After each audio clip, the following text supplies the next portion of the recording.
Alright, we're going to do that same test with this Dyson nozzle in my central vac.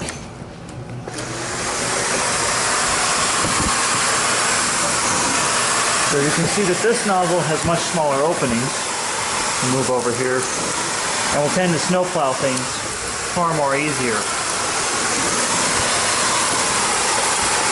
So you can see that even with all the power of the central vac, the nozzle design is huge when it comes to picking up stuff. So just having a good nozzle will make a difference.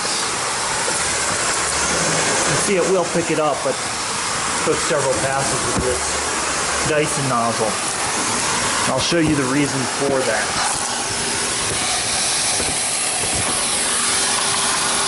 You can see the openings on that versus the openings on that. As always, please like, subscribe, and comment below.